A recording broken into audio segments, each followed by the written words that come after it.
Hello, everybody. Welcome to another week of Critical Conversations. Let us make sure, yep, well, sounds like, yeah, all is well. Thank you for confirming. And we are coming at you on this 23rd of September, 2020. Joined, of course, by my beautiful wife, Melissa, who I'm always happy to have share the screen and mic with me because she's so awesome and incredible, and I want to share her with all of you. So here we are. Cool. Yes, all is well. From Mars, hello. Whoa. Awesome. Mars, huh? Yeah, so we're gonna get into vaccines, but before we do, I wanted to let you all know today was actually kind of my first day of school almost. It was induction day. So, I'm going to try not to do a whole blow by blow all year of this whole thing, but I am still in the sort of new, oh my God, this is so, fresh and fun and, new car smell of it all, that I'm just having a great time with this. And it was interesting. It was good. I met a bunch of other people from North America who are also doing the program. Remember, this is a UK-based program coming out of Manchester.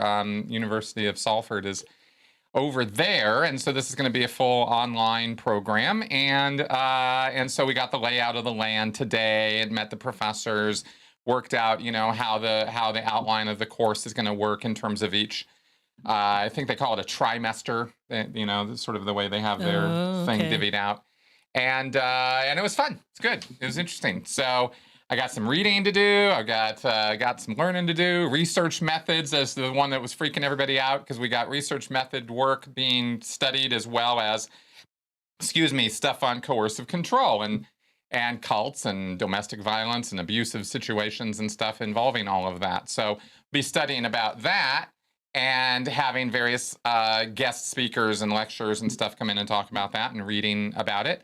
But also this whole thing on research methods, because there's a dissertation to do at the end of the last third of this thing, and we need to kind of hone in on how we're going to go about doing that. So anyway, so that was kind of today. So it is happening. It is rolling. I am registered. I am officially a university student now, and I'm kind of excited. And I'm excited about the potential for knowledge with this, the things I'm going to learn over the next year that I wouldn't be learning otherwise. And of course, about what, the future might hold as a result of doing this. So there we go. All right. Hey, everybody in the chat. All right. So let's go ahead and get into... Oh, yeah, Nathan Rich stuff. Yeah, people bring up Nathan Rich to me from time to time. He is an ex-Scientologist who actually lives in China. And had him on my podcast. He and I are not really talking, not because we're disconnected or something. It's just he's over there, I'm over here, and we don't really have opportunities to discuss or talk about much or reach out to one another about that. But he's pretty pro-China, and I'm not. And I've made my views about the Chinese government and the Chinese Communist Party, pretty clear that I believe that there are all kinds of cult-like things going on over there, in the same way that I have done a podcast about North Korea and how it is led by this sort of cult of personality in the Kim family. So the CCP is not the same. It's actually much larger, much more vast, much more complicated.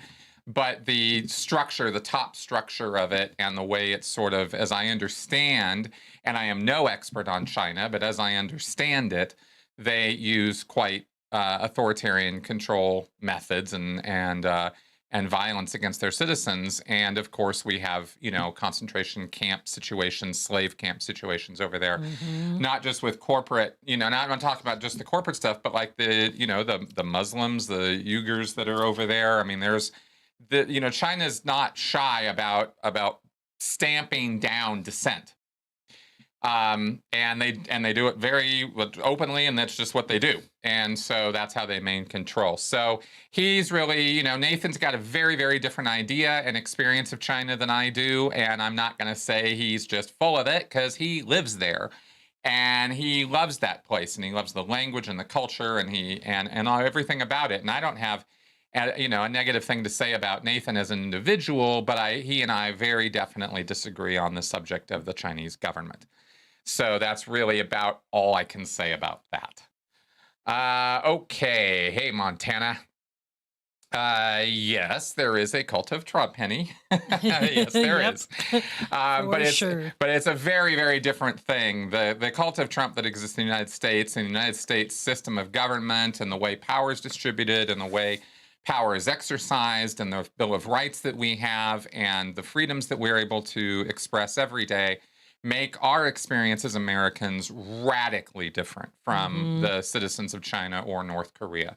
So, yes, cults of personality exist, under politicians of all stripes. But it doesn't necessarily mean that the living conditions of the people under them are always going to be the same. All right. Cool. So do I think America will ever be as authoritarian as China? I'd say that it could be if certain things were to happen, if certain gates were to fall, if certain freedoms were to be compromised that are not yet compromised, such as our freedom of speech. Then yes, I think it could go in that direction. There's nothing stopping it from going in that direction. God isn't watching over us. There's no, manna from heaven. There's no mandate from above. There's no supernatural force that would prevent America from becoming a totalitarian regime or dictatorship or whatever. It could happen. It could happen very easily. We are the same kind of people as the kind of people who live under totalitarian rulers. People are people. And if our buttons are pushed and we let that happen and we don't critically think about what's going on around us, then that is where things tend to go from a historical perspective. So, yuck, right? I know. And it's kind of scary right now because if we get the wrong kind of justice in there. That's right.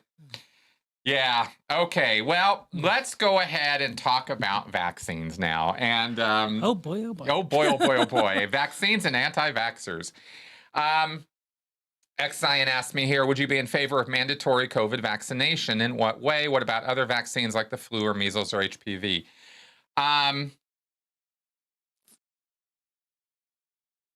Mandatory is an interesting word. That's what I'm sitting here sort of silently thinking about right now. Well, maybe mandatory with exceptions. There are people that have legitimate allergies or they have legitimate diseases that you can't get vaccines for. But I think everybody else, maybe, Well, as I understand it, there are 14 diseases or 14 shots that are called for in a 2-year period for kids in order to protect against the full range of diseases that we have, vaccination for. And then I don't know if it's later in life. There's this HPV one. I think you can start young kids. Getting that in the preteens, yeah, early teens. I think there's that one mandated at a later age. Yeah. So mandated, yeah, I think that it should be a requirement, but I think it should be a requirement the same way it's a requirement that you have a driver's license in order to drive. Like it's just part of society. It's not, if you're an outlier, if you're the person who's stepping out and not doing that, either you better have a legal exception or you're just out there being an idiot. You don't get to go in public spaces then. Well, exactly. You're sort of making yourself an unsafe person, and to that degree there's a social contract we're all engaged in here to live within certain laws, regulations, ideals of what our society should be, and we all have varying shades of disagreement about what those should be, but we all agree there should be some rules, some regulations, some things we call laws. And when it comes to public health and public safety, this goes beyond the individual's concerns. Right. I don't, your rights, your freedoms, right, certainly stop at your nose. And when other people are going to be adversely affected or even die because of your indiscretion or stupidity or ignorance or professed faith or whatever your position is, then I think there should be consequences for that. Is kind of where I come from on that. I don't have it all figured out, but I can speak to that much. All right. So let's see here. Let's go ahead. We got a call coming in. Excellent. We will get to that in just a moment. I wanted to first let everybody know, just because I never signed a social contract. By living in society, it's sort of the terms and conditions are sort of X'd already. you have to kind of step out of that. Okay, so I wanted to let everybody know that it's actually, there seems to apparently be, I mean, this is MSNBC as of today's reporting this afternoon. Fauci is out said there's growing optimism that scientists will find one or more safe and effective vaccines by the end of the year or early 2021. And that's not a guarantee, of course. Nope. Nothing in science is ever guaranteed, but it's certainly, being intensively worked on by a number of American and international companies. And they are really going to town on this. This is like top priority. And so he's saying it's very, very real that we could have this. J&J was the latest to announce they've begun phase 3 testing of their vaccine. And he said it may take some time for the FDA-approved inoculations to become available, but once this thing starts rolling out, we're going to have them out there in the order of magnitude of tens of millions of doses of vaccine. And as 2021 rolls forward, once this is approved and it's a done deal that we've got it, then they're saying that, they're sort of projecting that if those targets are hit, then, theoretically by 3/4 to the end of the year next year, we could be back to normal, at least in terms of pre-epidemic conditions. I don't speak about the political sphere or the cultural, social sphere, but at least as far as masks and being afraid of each other and not being afraid to walk outside or, contagion one another or whatever, that won't be an issue. So that would be nice. And I thought, it's not great news. It'd be nice if we could return to normal tomorrow, but within the bounds of reality and what we need and how things are going, that's good news. So I'll take it. All right, let's go ahead and take this call here and see what we have here. Hello, you are on. Hey, Chris. Hey, Melissa. Hello. Hey, how's it going? Hey, chat room. Bee's Nest here. Before I get into vaccines, first, Chris, I need you to confess your crimes against the Church of Scientology and David Miscavige. All right. Yeah, I'll get around to that. Yeah. Okay, but I'm gonna keep this like I'm gonna keep this like really, really, really short. Yeah. And what you got? I urge people in chat or whoever's listening, all like the anti-vaxxers, a perfect video you can look up on YouTube. I don't know if you remember Penn and Teller. They did that show called Bullshit. Yep. Loved it. Okay. They did a show, the Penn and Teller's Bullshit. They did a show on about anti-vaxxers. And they kind of they went through the pros and cons of it and how, yes, it may affect some people, but it outweighs, the way they put it, is real entertaining and informative. So all I got to say is people, if you just go watch that video, and that will pretty much explain everything. Cool. All right. Reference to Penn and Teller. So, I'm always down for that. They're straight shooters, they may be magicians and all that, but they're more into debunking stuff. Oh no, and don't take anything I'm saying as sarcasm. I'm 100% behind that. Penn and Teller were two of the folks I ran into along with James Randi when I first got out of Scientology, who were talking. Oh, were Penn and Teller Yeah. Penn and Teller were Scientologists? No, they weren't Scientologists. No, they weren't Scientologists. They were doing their show. And they were out talking about skepticism and critical thinking and hey, have a skeptical mind, right? And that was part of the messaging I needed to hear after I got out of Scientology. So I've been down for Penn and Teller ever since I got out of Scientology. I love those guys. Cool. Yeah, that's all I wanted to say. Just go check out that video, and it explains everything. And I'll let y'all get on with your night. Awesome. Hey, Dawn, in the chat room. Thanks for calling in. All right. And just to let everybody know, number 984-214-4154 says a call-in show, and we would actually love to hear from you. I would like to know what you're thinking about either COVID-19 vaccination plans, proposals, rollouts, etc. What are your thoughts about that? Are you planning on taking the first round or not? If not, why not? What are your concerns about that? Also, anti-vaxxers and vaccinations in general. I'm kind of curious about what y'all are thinking about this stuff. I know there are there are some people out there who have some pretty strong opinions about it, one way or the other. I have put together a whole bunch of very interesting facts and information about it, which we can go over here. I'm definitely seeing in the comments, folks are a little concerned about, the fast tracking of things and stuff. And yeah, I get that. I definitely get that. Oh, sure.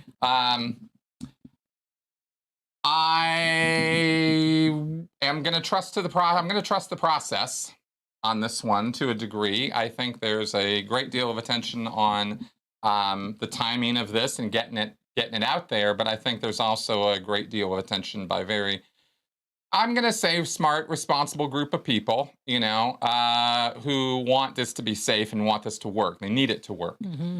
Nobody wants a backfire. Nobody wants this to be, to rebound badly or negatively on vaccines.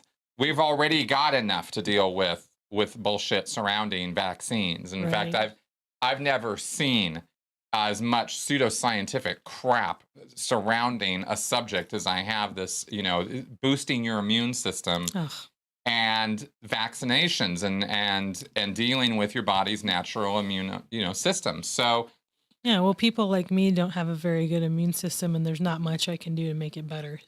Well, exactly. And people getting vaccinated helps me from my bad immune system, killing me and stuff. Yeah, and if you start diving down this little rabbit hole, which I did a bit this afternoon, and I'm just prep for the show here and taking some notes on stuff, it really became clear that it's almost the conspiracy mindset about vaccines and about vaccination in general. And I'm not talking about valid concerns about an individual vaccine, which, any one product or one vaccine might have certain issues under certain conditions, certain contexts. Okay, let's talk about that, right? That's, exactly. Certain types of bodies or certain backgrounds or certain genetic codes. Fine. I'm down for the variability of biology and immunology. I understand that we're going to have some variations and that not everybody's going to necessarily react the same way to these things. But when you start running the numbers and you see the overwhelming benefit of these things compared to the very small number, unfortunate, it really sucks if you have to be that 1 in 1,000, 1 in 10,000, 1 in 1 million. It sucks for you. I would suck for me. I'd hate it, But the good news is that if the people that can get vaccinated, the people that can't are more protected. Exactly. This is, this is a numbers game, and this is, and vaccines are, they're not released until they're proven safe and effective. As the studies show, right, and peer-reviewed, double-blind, et cetera. FDA approved, it's CDC approved, whatever. So whatever the other countries' system is of approving. Yeah, that's right. So the only reason I wanted to, start talking about that is because I just could not believe the intensity of the anti-vaxxer attitude about this. I mean, it's really anti-science, and it was quite shocking to me. Because at its deepest level, when you start getting into the deep conspiracy level of it, that there's actually some kind of effort to suppress and effort to not allow the truth to come out kind of thing. This is along the same lines as that there's a cure for cancer in a government cure. Right, in a government warehouse somewhere, sitting right next to the Lost Ark of the Covenant. And they're just suppressing it to keep the prices up or something. I mean, when you get to that level, then you're dealing almost with money in a cure. almost with flat Earth level. Nonsense. So, and the thing is that this is where I thought a great way of explaining this, and this is somebody else's way of breaking it down, but I thought after, all the different ways we've had of talking about conspiracy mindsets, I thought the best one I've heard is it's really about, it has nothing to do with facts or evidence or reason or what the science says or what the scientific papers or the studies say. It has to do with, I have this worldview, I have this belief, this idea, and it must be true. And I will therefore cling to this ideology. It becomes an ideology, and it must be true. And and when that's the case with somebody, when it must be that idea they have is true, you can argue it all day long and you're not going to get anywhere. Because as I have added to that is that there are emotional needs being fulfilled or met by that belief. Yeah, you have to have something equally emotional happen to change that belief. Exactly. Like your kid getting really sick because you didn't vaccinate him. Exactly. So,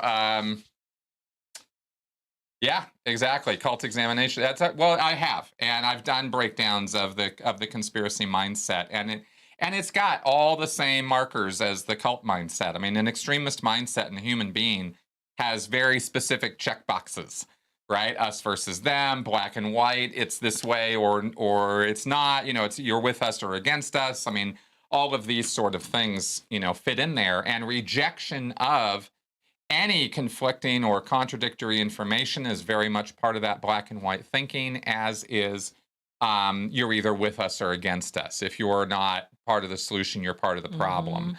And so if you're telling me that vaccines work, well, you're in on it. You're with Big Pharma. You're with the big corporations. You've taken on you're an enemy now, sort of thing. So, all right. Yeah, and it's pretty bad. But, okay, so looking into this a little bit, of course, I thought it was a little interesting. And I don't know how much you guys know about this. I knew a bit. I knew quite a bit about it, but I didn't know all of the specifics about this Andrew Wakefield guy. Yeah. You guys know about this guy? This Andrew Wakefield? This guy who kind of started this whole anti-vax thing between him and Jenny McCarthy, who's an avid follower of this guy. I mean, the guy's practically the cult leader to her, her Miscavige to his Hubbard. I mean, it's bad. Child. Yeah. But it's no excuse for the kind of I feel bad for her kid that she's like that. Yeah, I do too, because she's certainly not doing her kids any kind of a service with her anti-science bullshit. Yeah. But Wakefield, I thought Wakefield had screwed up on a study from 1998 that had been published in this very prestigious journal, The Lancet, and that it was a bad study, and somehow it had been, and nobody could replicate the results of the study. And the study was on 12 supposedly autistic children. Turns out it actually wasn't. And that over this very short period, 14-day period of time, they had been given this immunization and these vaccines, and then had developed autism. And turns out almost none of that's true. The time frame wasn't right. The parents were recruited into this study based on the idea of pending future litigation, which Wakefield himself was so deeply involved in that he was actually being paid hundreds of thousands of pounds. I mean, there's a lot to this crazy story, but the guy's actually like a total con man. And that's how this crap started. And this goes back to the early 2000s. With him pushing this study and this idea, and I didn't trace the Jenny McCarthy connection aspect of this because I was just so stuck on what a con man this guy was. it wasn't just a bad a situation of bad science or miscalculation or misrunning some numbers No, or he did it all on purpose. no, very much on purpose. So I don't know. I don't know if you guys want to hear about this or we have other things to talk about with this. I will again remind you all, though, but that this is a call-in show, and the number is 984-214-4154. And I also just realized 7Cam. I almost forgot about 7Cam. All right, there's our little beast sitting up on the couch tonight. That is his tail. That's his perch. Yep. He likes to sit up there. He's up there a lot. There's a lot of we're cleaning the cat hair off the couch all the time. Oh my God. All the time. Yeah.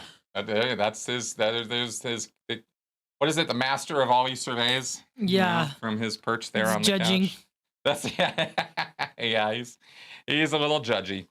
All right. Well, let's go ahead and talk about this Andrew Wakefield guy. Because like I said, I didn't know how much you guys know about this. I didn't know enough to understand that the whole anti-vax movement, this whole thing that's been going on for the last 20 years,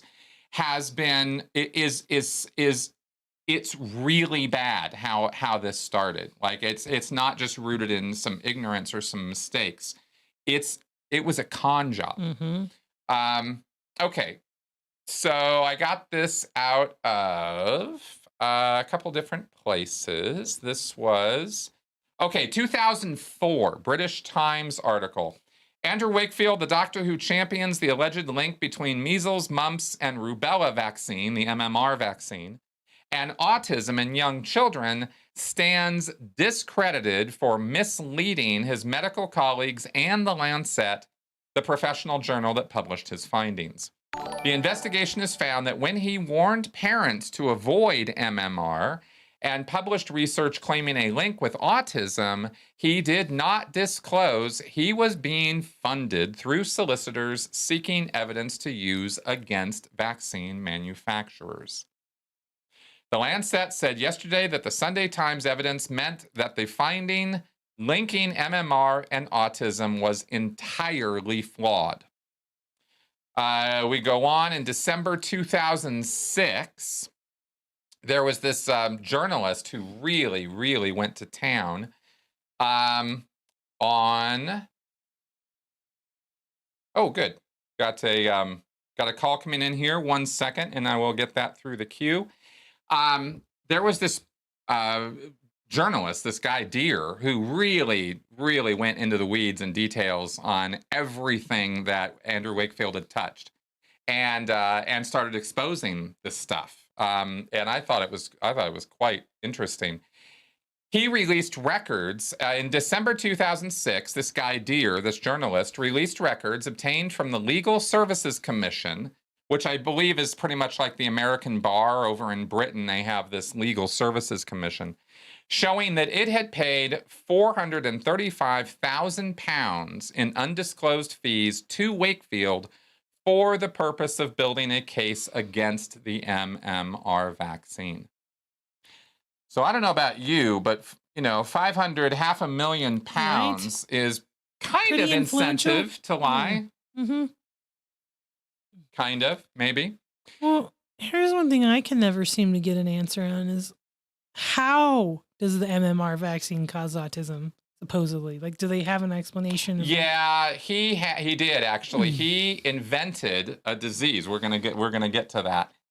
Wakefield was actually proposing, based on this study, that there was this new disease or this new syndrome or disorder that I'm just not sure exactly which word to use with that. Yeah. But this is part of his flawed bullshit. This was all part of the nonsense. That's how he was proposing it.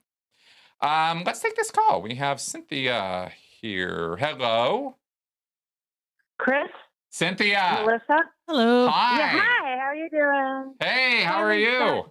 Okay, finally caught you like live. I always like I know. have something going on Wednesdays, and it's like darn, or I just forget it and don't take it the wrong way. 6 o'clock Pacific Standard Time. There's stuff happening in my house. Totally. It's not your fault. Of course. But I like, hey, I got over early with Yay. it. And this is a subject you might know that I hate Andrew Wakefield. He's the devil incarnate, whether you believe in God or not. Yeah, he's pretty bad. As a mother of a child with severe autism and a registered nurse, believe you me, I can't stand the man. And the whole, he makes money even now based on the whole deal. Oh, yes. Him and Robert Kennedy. Yep. Oh, did we? Hello? Cynthia? Oh, what? And oh, there you are. Robert De Niro has a child with autism. Yep. So he backs Andrew Wakefield. He even tried to introduce they had this movie a couple of years ago, Anti-Vaxxers. Oh, it was called Vax. It was named Vax. Yeah, it was called Vax. But didn't De Niro pull it from the film festival? I thought he was the one who did that. Yeah. Oh yeah, no, he did because he was pressured to. Oh. He was going to introduce it at the Tribeca Film Festival, and you know how big that is. Oh yeah. And they finally just told him no. The board told him no, you can't do that because this is just too much. Oh, I didn't get that much backstory on that one. Interesting. And as a mom, my son's 22. Yeah. So when the whole thing rolled out, he was in that age group that supposedly was getting autism for the first time when he was 2-3. Because he was born in 90. The whole thing went down, and it was like, oh, okay. But, I trusted my pediatrician more than some dude from England because I was lucky. We lived in Boston, so we had the Massachusetts General Hospital with our neurologists and stuff. And I trust we call it God's Hospital in Boston more than this dude from England. Good. But, there's been over 5,000 studies done to try to replicate his work, and I'll put that in quotes, and it never, ever. And Jenny McCarthy, she scares me because her group sees this autism as a disease. That's how they approach it, not as it's a syndrome. It's not a disease. You can't catch it. And the anti-vaxxers, their whole idea, they really don't have an idea of how it works. It's just my child, he was like regular, and then I saw the light go out of his eyes the day he got his MMR, and he was never the same. That's usually the story. Right. Didn't happen with mine, but and I have two what we call neurotypical children in the autism world. You either have autism and you're on the spectrum, or you're neurotypical. My other two are in college and completing a degree in accounting and in biology. So good for them. It's not, so it's just, keep talking. These people are in this bubble, and it's really scary. And it's more scary as you've seen the numbers of measles. And as a nurse, if you've ever, I don't, did you all have chickenpox as a child? I did. And I took care of my brother when he had chickenpox. Okay. You know how bad it was. My oldest actually had it because he was born 2 years before the vaccine came out. And so my other two were vaccinated. But just stuff like that. If people, the whole natural immune system and all that other sort of crap, if you've ever seen a child get their brain swelling from measles and then die because of it, there's just, I don't know. The whole anti-vax thing just drives me crazy. And when you try to talk to them, it's like being in a cult. It's such a big cult. That's right. And that's right. You can't reason with them at all. And it's just, and the problem is it's all like the flat earth, QAnon, that whole thing. And, that's right. I don't know how to explain it, but really it's hard. I'm like being an OG type of autism mom, meaning, he's not 2 right now. This is just getting ridiculous. It's just, I don't know what to do. And there's nothing much we can really do about it except like support legislation in your state for vaccination across the board. That's right. And unfortunately, that's what we have to do in order to, keep things socially safe. Yeah. Despite, the lunatic fringe. And I think that, that if we safely or rightly consider this group the lunatic fringe and just safely ignore everything they have to say about this, right? Because that is what they are, Well, I follow another YouTuber, Dr. Zupta Damania. He goes by ZDogMD. You might have seen him. But he was interviewing, there's this guy who helped develop the what's called rotavirus vaccine, because rotavirus kills babies because for diarrhea. And he was doing an interview a couple of years ago when he lived in Las Vegas, and the anti-vaxxers came up and were banging on the windows in the middle of the interview. Wow. Wow. If you ever want to see one of the weirdest and funniest things I've ever seen on YouTube or anywhere was during that interview. And then he did a spoof on it because he makes music videos, that just fun music videos. So he did a whole spoof on an anti-vaxxer coming to be interviewed by him. Good. I'm glad he made lemonade with that. Yeah, that's good. Oh yeah, no, it's so funny. It's like I got it. It's funny, but no, y'all. I'm glad you're doing this. Keep up both your good work.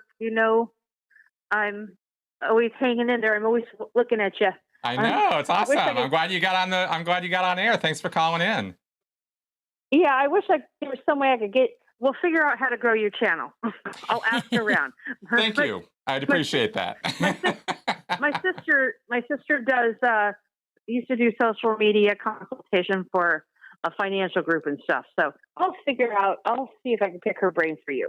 Awesome. Okay? Thank you. I'll get back to you. All right. Talk to you. So y'all have a good night. You too. Bye. Bye-bye. All right. What a nice call. Cynthia's a great person. Yes. All right. Yeah, exactly. Americans are sometimes, unfortunately, too fiercely independent to the right community thing. Exactly. It took 30 suffering Israel is acting based on a guy who banged down the window, believes his daughter was killed by a bad vaccine. Yeah, see, that's the thing is, this one of the commenters is pointing out the guy who banged on the window believed his daughter was killed by a bad vaccine.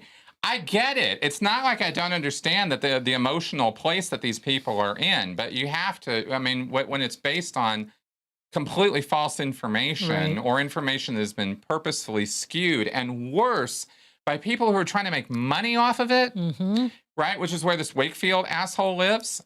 That I'm sorry, but I just don't have a high opinion of this man right now, and it's very, very hard for me to find anything about him that is worthy of praise or even acknowledgement. He just appears to be, from everything I've been seeing and reading this afternoon, just a total con man, and he's still running the con. As a chiropractor down in Austin, Texas is where he lives now. And he, this guy had not just opportunities, he actually did file a libel case against the media that had libeled and slandered him, and then promptly dropped it, had to pay all the legal costs more than once, because he just does that for show. He's just, oh yeah, I'm suing them. And then he never proceeds with the case to the point that the court was actually like, hey man, you kind of shit or get off the pot. And they pushed him on like, are you going to do this or not? And he was like, well, no, I'm really not going to do it. And so then he had to pay everybody's legal fees. So, he's not, if the guy was railroaded and innocent of all charges and was really, above the boards, then he's had opportunities to follow the system that exists.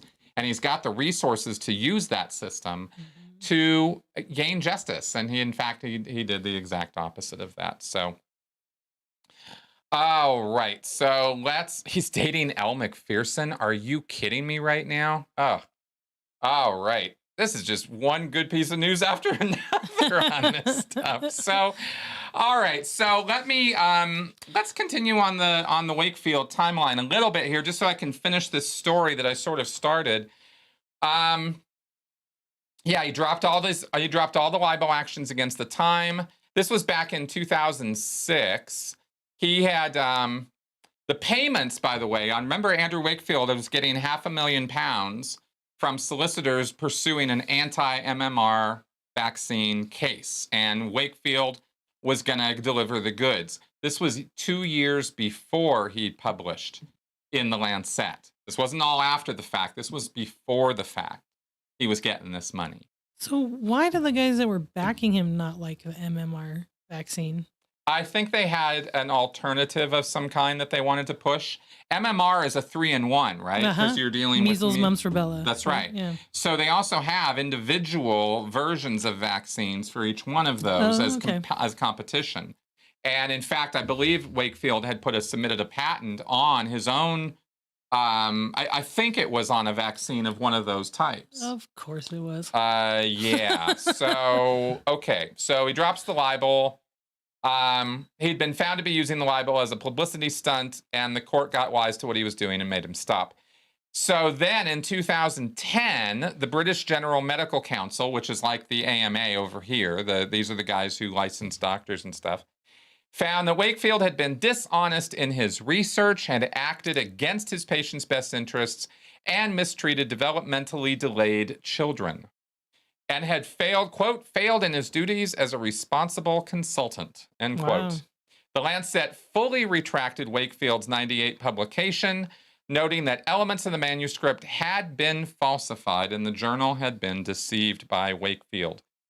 3 months later, he was struck off the UK Medical Register due in part to his deliberate falsification of research, and was barred from practicing medicine in the UK.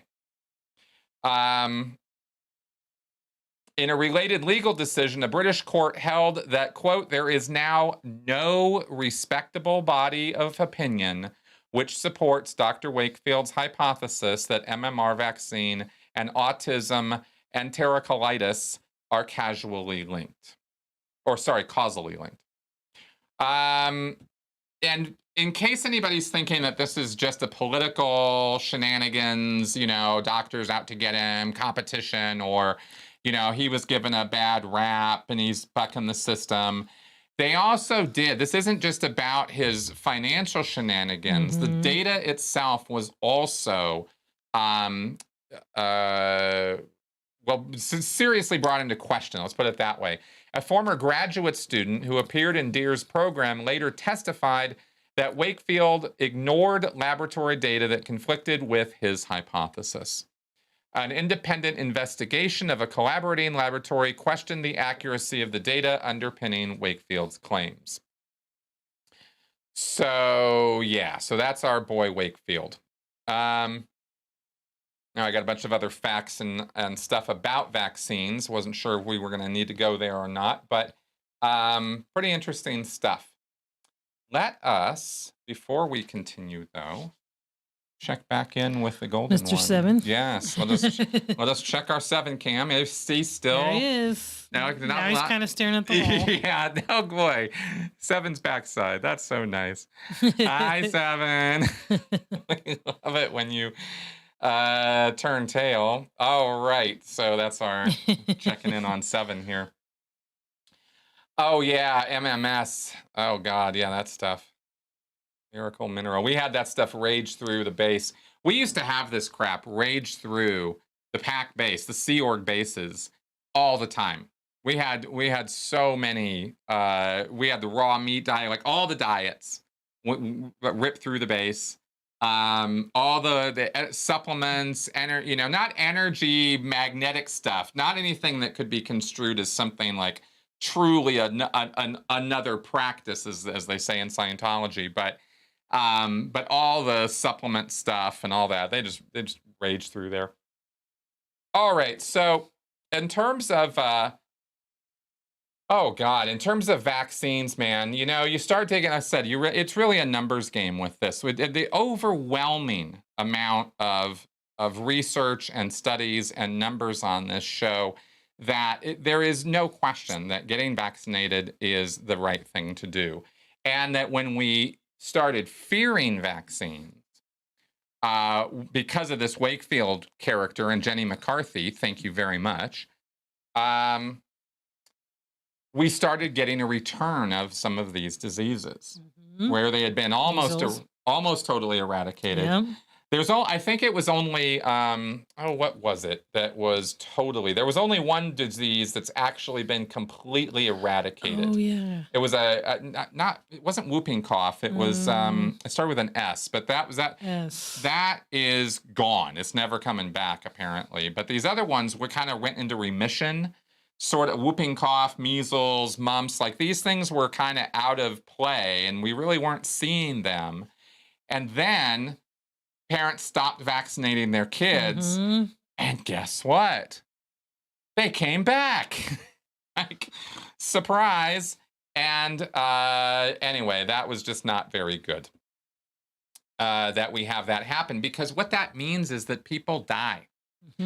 And I actually don't quite understand how it is that when there's the level of questionable activity that Wakefield was involved in terms of financial gain and gaming the scientific community and system for his own benefit, why there aren't criminal charges in there somehow. No kidding. You know, because this is not just you made a mistake on a spreadsheet. This is a premeditated, calculated effort to skew science, to screw around with the scientific method in order to make money. And that's pretty sick. You know, they just don't seem to care as much about white collar crime in this world. Well, and that's the thing, though. This isn't even white collar crime. I mean, this is kids dying as a result of this but down the line, right? Yeah. And I think that there needs to be some kind of accountability for that. In the same way that I agree, I don't even like the term white collar crime personally. Yeah. This blue collar crime versus white collar crime, or versus what? Black collar crime? Like, what are we talking about here? Well, I think it's people that are very high up on the food chain versus people that aren't. Well, exactly. Crime, Exactly. It's more like the people who can afford the good lawyers versus the kind who can't. And, that's just the socioeconomic awfulness and injustice of the whole situation, right? I got a bunch of numbers here, but they all basically add up to what I'm saying. Here, right? Okay, measles fact. Before the vaccine became available in 1963. See, here's one of the problems is that because we've had these diseases under control, in some cases for decades now, people forget about them. They forget what they look like. They forget what they feel like. They forget that people die from them. Or are permanently disabled. Right. Before the vaccine became available in 1963 for measles, almost everyone contracted measles before they hit the age of 15. Right. In the U.S., it killed 450 people, mostly children, on average every year. So, enough kids to matter, but not like, oh my God, we're ending the population. Not as much as COVID's killed. But. Now, after the vaccine was introduced, cases of measles reached a low of 37 in 2004. Like total or that died? Yeah. Wow. Right? Cases reached a low of 37. Wow. But just 2 years ago, that number climbed more than 130, according to the CDC, many of the patients unvaccinated by choice. In England and Wales, according to the Health Protection Agency, a similar trend of vaccination avoidance caused cases of measles to climb from 56 in 1998, 56 cases, to 1,348 cases in 2008. 10-year difference, and you have 56 to 1,348 cases. Measles is now considered to have officially returned to the area as an endemic disease. So that's how the numbers work on this. It's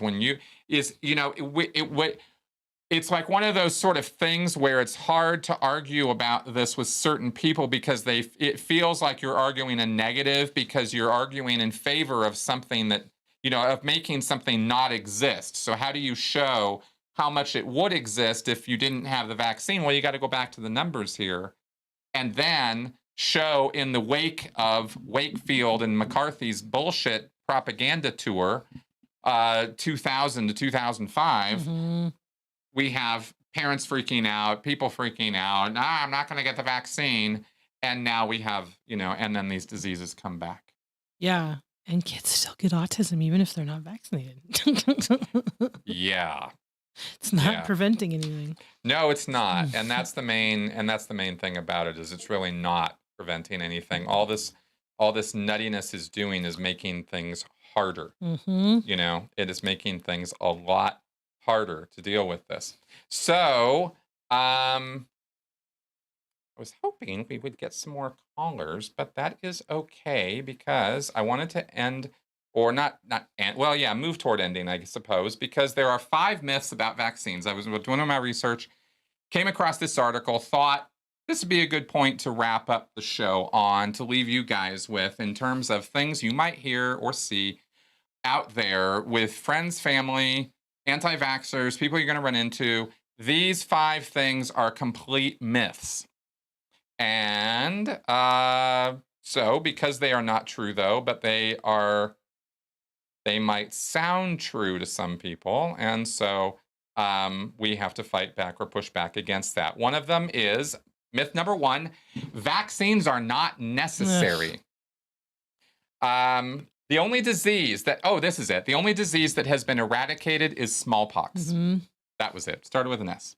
I was right. The pox. Everything else is still out there.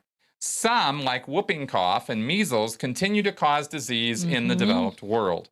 Others, such as polio, mainly occur in developing nations, but could be reintroduced anywhere via international travel, as we have seen from the spread of COVID, right? And the thing is younger generations, I don't think they have the polio vaccine anymore, because or maybe it's something else I'm thinking of, but they don't get it anymore because it's been so eradicated in most first world countries. I don't think younger people are getting that vaccine. I don't think I got that vaccine. I'll have to check that. Yeah, it's something. It may not be polio. I got all my vaccines. It may not be polio, but there is a disease that we don't vaccinate for anymore. Especially, smallpox for one, but I'm pretty sure it's something else too. All right. Okay, myth number 2: children get too many shots. I heard this one today. I've heard this from the anti-vax crowd. They get too many shots, too early. Too many needles. Okay. Not true. It's a myth. Okay, first off, I want you to remember what kids are like, okay? Because they're not just little versions of us. Nope. If there's anything I've been, heartily recalling as a kid, it was my complete immunity to pain, to fear of hurting my body, to waking up in the morning and just jumping out of bed. Yeah. I mean, man, the energy, but also the rubberness, the bounce back of kids. I mean, we forget, Vaccines are a trivial challenge to what children typically encounter and manage every day, says Paul Offit, who we've been talking about in the comments here. He is chief of the Division of Infectious Diseases and the director of the Vaccine Education Center at the Children's Hospital of Philadelphia.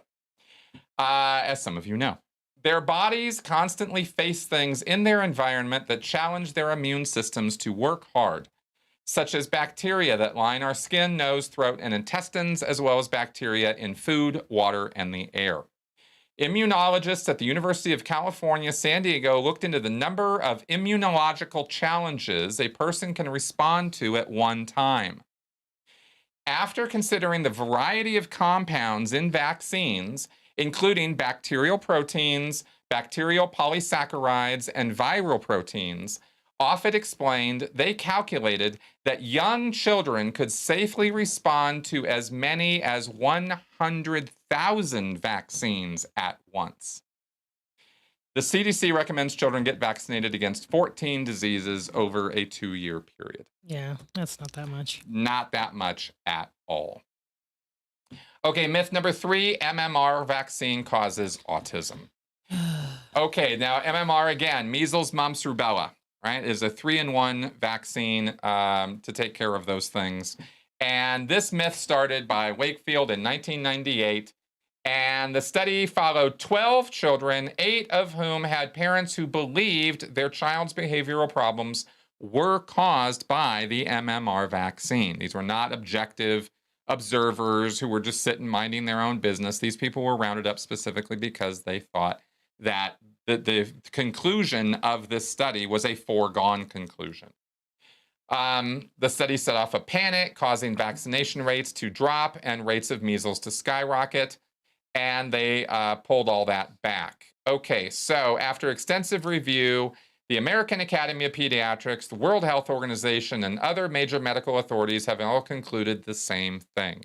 The MMR vaccine does not cause any rise in autism. Okay, just checking in here. Okay, and vaccines. Okay, myth number 4. Vaccines aren't 100% safe. But Chris, that's true. So is walking out of your house every day.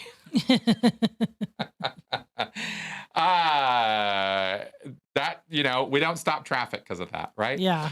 Almost all vaccines are given via shots, which can cause pain, redness, and tenderness at the injection site. Other rare side effects include fever, persistent crying, and allergic reactions. And if you run the numbers on this, these are very negligible instances of all of these things. Even more rarely, serious complications can occur. For example, the old, now discontinued rotavirus vaccine was tied to a slight increase in intussusception, a bowel blockage problem. Oh. Out of the 1 million children given this vaccine between 1998 and 1999, roughly 100 suffered from that. 100 versus 1 million. Going without a vaccine is not safe either.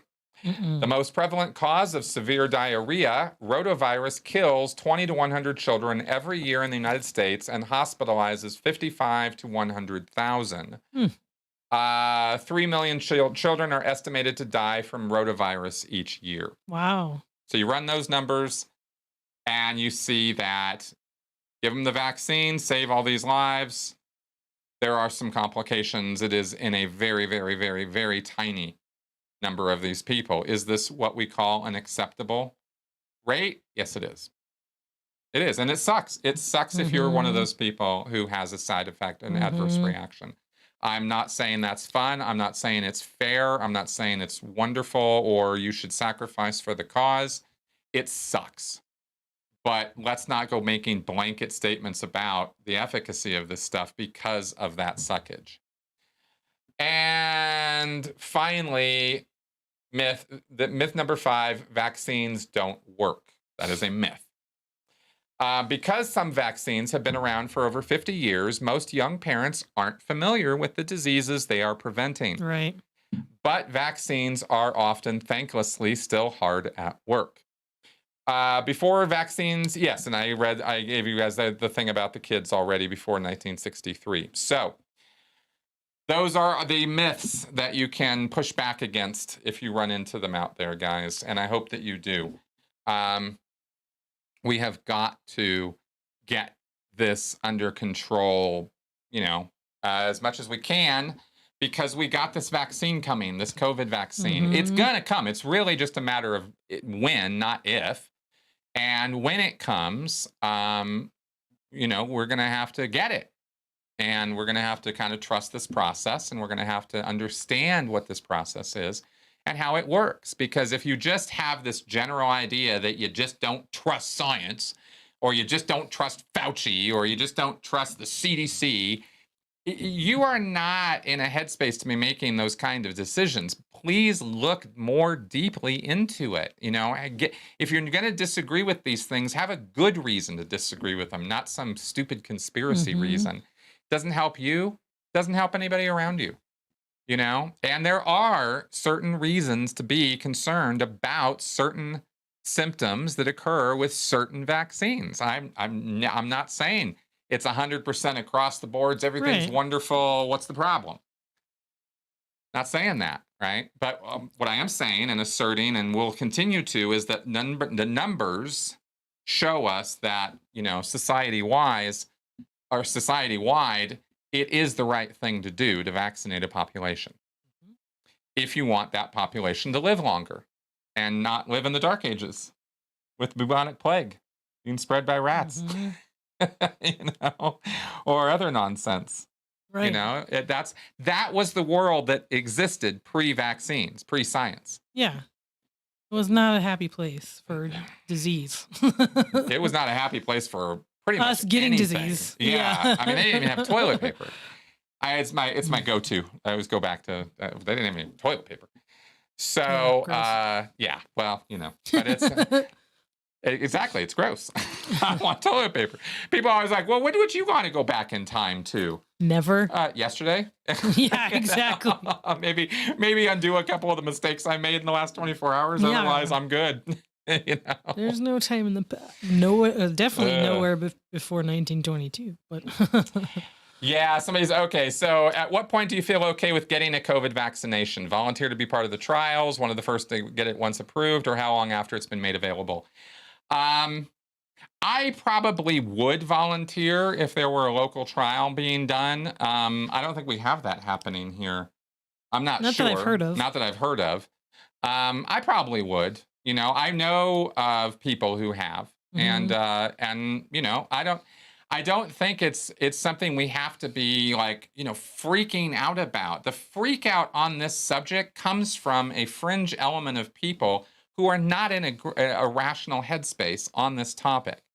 That's where all the freak out comes from. And if you can recognize that there's a lot of freak out generated by a very small number of very loud, boisterous people who are either deluded, are total con men and women, or a combination of both, then you can kind of see that shouldn't be influencing your thinking or your decision-making process about this. What you should be looking at and thinking is the science of it. And that science is available. You can go read it, you can look at it, you can study it.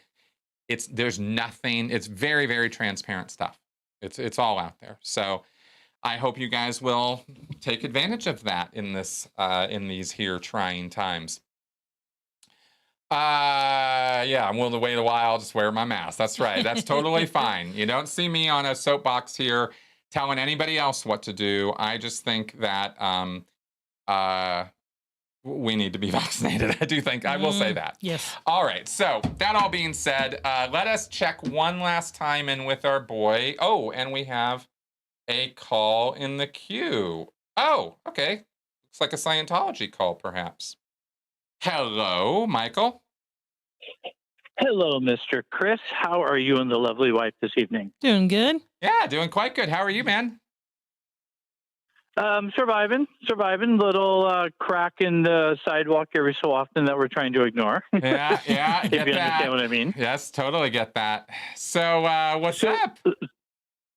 So I have a question in regards Scientology approach to vaccinations.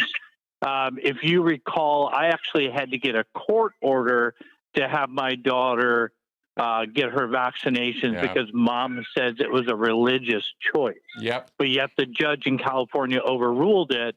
And as far as we know, the shot records are correct. Good. Yeah, the Scientology attitude on this actually is a little shocking and disappointing because my mom was a registered pediatric nurse my whole life, and she would not even contemplate the idea of me not getting vaccinated. Mm-hmm.